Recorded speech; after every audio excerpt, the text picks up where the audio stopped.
നിങ്ങളുടെ അടുത്ത് ഇത്രയും നാളും കള്ളം പറഞ്ഞുകൊണ്ടിരുന്നത് വേറെ ആരുമല്ല, നിങ്ങളുടെ തന്നെ തോട്ട്സ് ആണ്.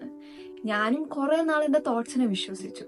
എന്നിട്ട് 8ന്റെ പണി കിട്ടിയപ്പോഴാണ് എനിക്ക് മനസ്സിലായത് നിന്നെ കൊണ്ട് ഇത്രേ പറ്റൂ.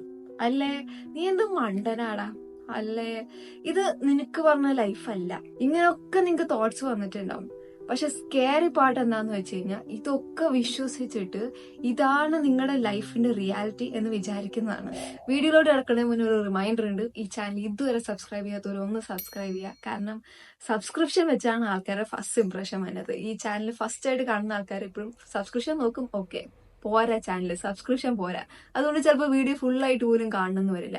അപ്പൊ ഞാനിടുന്ന വീഡിയോസ് ഒക്കെ നല്ലതാണ്, ഇതിന്റെ കണ്ടന്റ് കൊള്ളാം എന്ന് വിചാരിക്കുകയാണെങ്കിൽ, കൂടുതൽ ആൾക്കാരിൽ എത്തണം എന്നുണ്ടെങ്കിൽ ആ സബ്സ്ക്രിപ്ഷൻ ബട്ടൺ ഒന്ന് അടിച്ചാലും ഒരു ചെലവില്ല. അപ്പൊ ശരി, വീഡിയോയിലോട്ട് കിടക്കാം. 1960s ആരൺ ബെക്ക് എന്ന് പറഞ്ഞ ഒരു അമേരിക്കൻ സൈക്കാട്രിസ്റ്റ് ആണ് കോഗ്നിറ്റീവ് ബിഹേവിയർ തെറപ്പി അല്ലെങ്കിൽ CBT കണ്ടുപിടിച്ചത്. ഈ തെറപ്പി മെത്തേഡാണ് one of the most commonly used therapy method. ഈ CBT ഫോം ചെയ്തപ്പോൾ അദ്ദേഹം കോഗ്നിഷന്റെ 3 ആസ്പെക്ട്സ് ആണ് കൺസിഡർ ചെയ്തത്. 1 automatic thoughts, 2 cognitive distortions, 3 underline beliefs. ഇതൊക്കെ എന്താന്ന് ഞാൻ ഒന്ന് എക്സ്പ്ലെയിൻ ചെയ്യാം. ഒരു സംഭവം നടക്കുമ്പോൾ ഇമ്മീഡിയറ്റ് ആയിട്ട് ഇന്റർപ്രറ്റ് ചെയ്ത് തരുന്ന തോട്ട്സിനെയാണ് ഓട്ടോമാറ്റിക് തോട്ട്സ് എന്ന് പറയുന്നത്. കോഗ്നിറ്റീവ് ഡിസ്റ്റോർഷൻ എന്ന് വെച്ച് കഴിഞ്ഞാൽ ലോജിക്കിൽ ഉണ്ടാവുന്ന ഇറേഴ്സിനെ വെച്ച് തെറ്റായ ഒരു കൺക്ലൂഷനിൽ എത്തുന്നതിനെയാണ്. അടുത്തതാണ് അണ്ടർലൈൻ ബിലീഫ്സ്. ഒരു കാര്യം എങ്ങനെ പെർസീവ് ചെയ്യുന്നതെന്ന് ഷേപ്പ് ചെയ്യുന്നത് ഇതാണ്. എന്ന് വെച്ചാൽ ഒരു സംഭവം നടക്കുമ്പോൾ അത് എങ്ങനെ ഉള്ളിലോട്ട് എടുക്കുന്നത് തീരുമാനിക്കേണ്ട ഇതാണ്. അപ്പോൾ ഇത് 2 ടൈപ്സ് ഉണ്ട്, കോ ബിലീഫ്സും ഇന്റർമീഡിയറ്റ് ബിലീഫ്സും. പക്ഷെ നമ്മൾ ഇതിലോട്ട് കൂടുതൽ കടക്കുന്നില്ല. നമ്മളിപ്പോൾ കൂടുതൽ ഫോക്കസ് ചെയ്യാൻ പോകുന്നത് കോഗ്നിറ്റീവ് ഡിസ്റ്റോർഷനെ കുറിച്ചാണ്. ഫസ്റ്റ് നമ്മൾ സംസാരിക്കാൻ പോകുന്നത് ഓൾ ഓർ നത്തിങ് തോട്ട്സിനെ കുറിച്ചാണ്. നമ്മുടെ ലൈഫ് ബ്ലാക്ക് ആൻഡ് വൈറ്റ് അല്ല, പക്ഷെ നമ്മുടെ മൈൻഡ് ചിലപ്പോൾ അത് അങ്ങനെ പെയിന്റ് ചെയ്തെടുക്കും. എന്ന് വെച്ച് കഴിഞ്ഞാൽ ഐദർ നിങ്ങൾ സക്സസ്ഫുൾ ആവും അല്ലെങ്കിൽ നിങ്ങൾ ഒരു ഫെയിലിയർ ആണ്. ഇതിനാണ് ഓൾ ഓർ നത്തിങ് തിങ്കിങ് എന്ന് പറയുന്നത്. ഒരു എക്സാമ്പിൾ എടുക്കുകയാണെങ്കിൽ, ഒരാൾ ഒരു ഡിസിഷൻ എടുക്കുകയാണ്, എല്ലാ ദിവസവും ഞാൻ 5 മണിക്ക് എണീക്കും. എന്നിട്ട് ഒരു ദിവസം എണീറ്റു, 2 ദിവസം എണീറ്റു, 3 ദിവസം എണീറ്റു. പക്ഷെ 4ാമത്തെ ദിവസം ആൾ ഉറങ്ങിപ്പോയി. ആള് ലേറ്റ് ആയിട്ട് ക്ഷീണമായിട്ട് ഉറങ്ങിപ്പോയതാണ്. എന്നിട്ട് ലേറ്റ് ആയിട്ട് എണീറ്റു.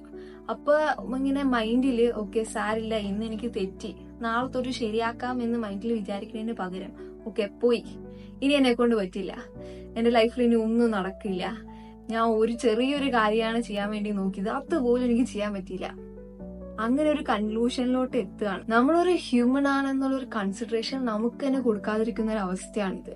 നമ്മുടെ ലൈഫ് ബ്ലാക്ക് ആൻഡ് വൈറ്റ് അല്ല, അതിൽ കുറെ ഗ്രേ ഏരിയാസ് ഉണ്ട്. ഈ ഏരിയാസിലാണ് കൂടുതൽ ഗ്രോത്തും ഹീലിംഗ് ഒക്കെ നടക്കുന്നത്.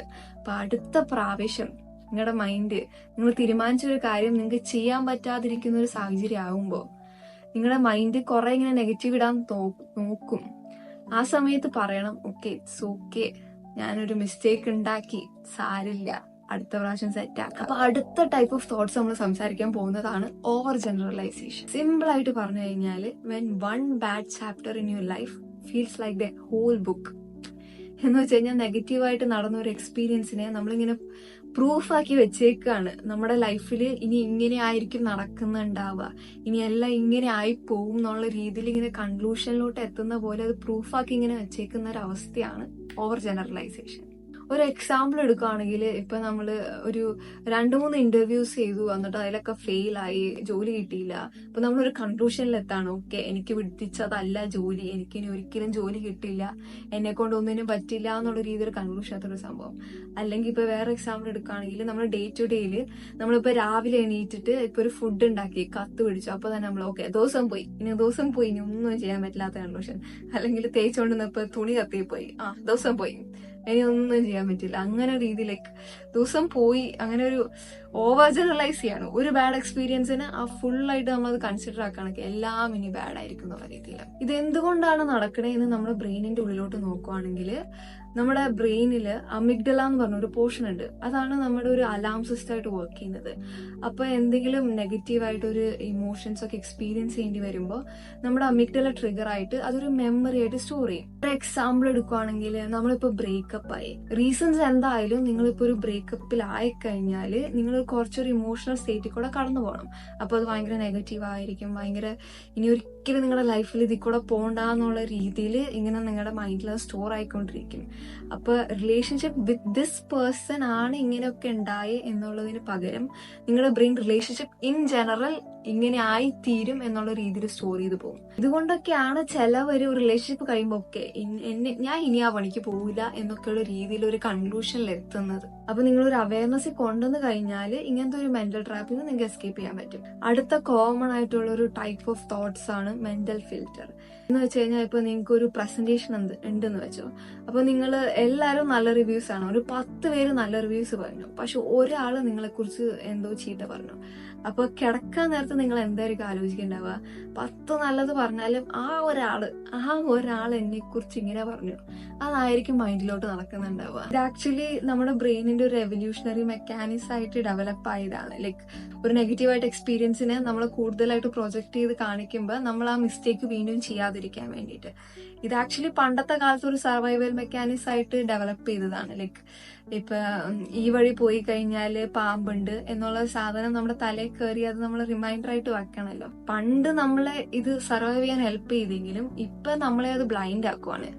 അപ്പോ നമ്മള് നെഗറ്റീവ് കാര്യങ്ങളിലും കൂടുതൽ പോസിറ്റീവ് കാര്യങ്ങളിൽ ഫോക്കസ് ചെയ്യണമെങ്കിൽ അങ്ങനെ നമ്മൾ വീണ്ടും നമ്മുടെ ബ്രെയിനെ ട്രെയിൻ ചെയ്യിക്കണം. അപ്പൊ ഇതിനെക്കുറിച്ച് ആക്ച്വലി ഞാൻ കൂടുതൽ കഴിഞ്ഞ വീഡിയോയിൽ പറഞ്ഞിട്ടുണ്ട്. ഞാൻ ലിങ്ക് താഴെ ഇടാം, അതിന്റെ കൂടെ ഇവിടെ എവിടെയെങ്കിലും ഇടാം. അപ്പൊ അടുത്ത ടൈപ്പ് ഓഫ് തോട്ട്സ് ആണ് ഡിസ്കൗണ്ടിങ് ദ പോസിറ്റീവ്. ഇപ്പൊ ഒരു എക്സാമ്പിൾ എടുക്കുകയാണെങ്കിൽ, നിങ്ങളിപ്പോ ഭയങ്കര നന്നായിട്ട് വരയ്ക്കണ ഒരാളാന്ന് വെച്ചോ. അപ്പൊ നിങ്ങൾ ഭംഗിയായിട്ടൊരു സംഭവം വരച്ചെടുത്തേക്കാണ്. അപ്പൊ ആൾക്കാരൊക്കെ ഇങ്ങനെ വന്ന് നോക്കിയിട്ട് നല്ല രസമുണ്ട്, നല്ല ഭംഗിയുണ്ടെന്ന് പറയാണ്. അപ്പൊ നിങ്ങള് അത്ര ഒന്നും ഇല്ല, എന്നിട്ട് ലൈക്ക് ആ ഒരു അപ്രിസിയേഷൻ അല്ലെങ്കിൽ ആ ഒരു കോംപ്ലിമെന്റ് അക്സെപ്റ്റ് ആക്കാതെ നിങ്ങൾ അത് അത്രയ്ക്കൊന്നും പോരാ, ഇറ്റ്സ് നോട്ട് ഗുഡ് ഇനഫ് എന്നുള്ള രീതിയിൽ നിങ്ങൾ നിങ്ങളുടെ തന്നെ പറയാണ്.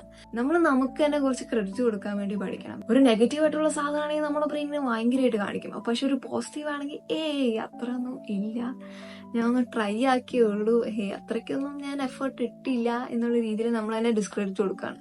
അപ്പോൾ അടുത്ത പ്രാവശ്യം നമ്മൾ അങ്ങനെ എന്തെങ്കിലും വരുമ്പോൾ നമ്മൾ കുറച്ച് ക്രെഡിറ്റ് കൊടുക്കാൻ പഠിക്കുക. Like I am proud of myself എന്നുള്ള രീതിയിൽ, I work for it, I am proud of myself എന്നുള്ള രീതിയിൽ. അടുത്ത ടൈപ്പ് ഓഫ് കോമൺ ആയിട്ടുള്ള തോട്ട്സ് ആണ് ജമ്പിങ് ടു കൺക്ലൂഷൻ.